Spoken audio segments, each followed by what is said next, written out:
I'm going to talk briefly about future trends, opportunities, and challenges in digital learning.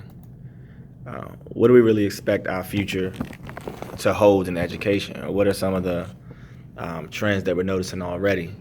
We've seen ebooks, e-learning, online education, uh, mobile learning, game-based learning, project learning, all of which we've discussed within the modules that we've covered and activities that we've had to present information on. We see an increase in iPads, tablets, smart boards, smart tables. Within regard to cell phones, we see biometrics, using your eyes, using your fingerprints. We talk a lot about the flipped classroom, curriculum redesign, personalized learning. All of those are changes in education that we've seen, or enhancements in education that we've seen, and an increased use in technology.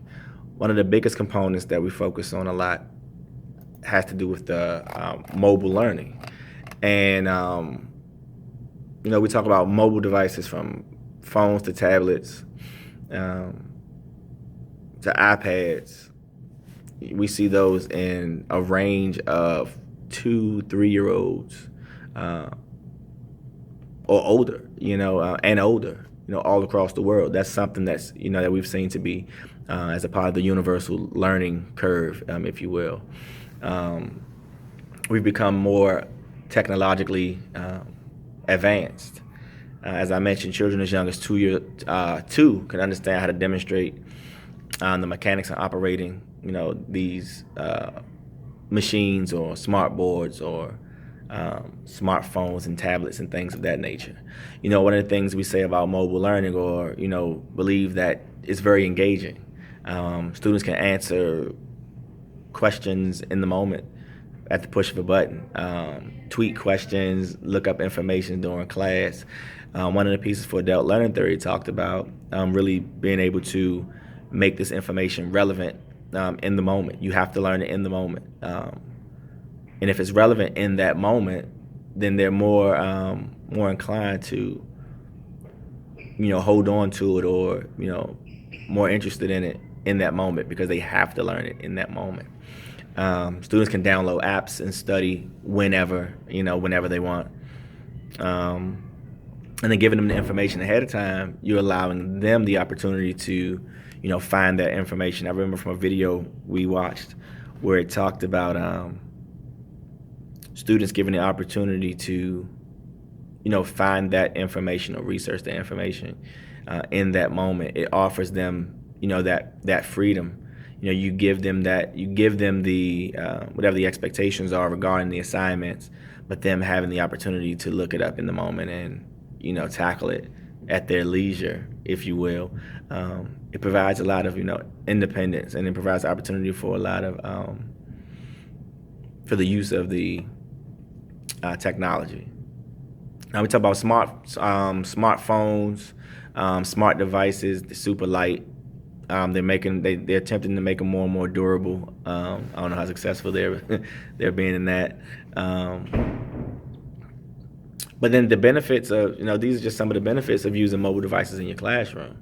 It provides, like I said, that instant information. Web browsing and apps can bring loads of information right there at the students' fingertips. I know me personally, I use a smart board in my classroom regularly, and it's very interactive. Kids seem engaged. They're able to manipulate the screen. So those things offer just another avenue for education. It's 47% of students surveyed, 47% of surveyed students say they have used a mobile app or learning purpose, according to mobile21.com. And they really talk, that's the student engagement and experience journal based on Apple. And it also said that 73% of students and 67% of staff felt that the iPad helped students improve the quality of their work. And those are things that we're seeing, regularly. Innovation in the learning environment. We talked about is interactive, personalized, inclusive, multi, multiple modalities, collaborative, playful, exploratory, engaging, motivating, fun, and supportive. And then, Bill Gates made a statement where he said technology is just a tool. In terms of getting the kids working together and motivating them, the teacher is the most important. And of course, me being in education, I feel like that's a big deal. But providing the opportunities for children or teaching them how to find information or access information, and then understand the information that they're accessing. That's some of the things that we're seeing a lot. So yeah, we will definitely continue to see a ton of new technology into the classroom, and where the old forms of education will decrease, and technology will definitely increase.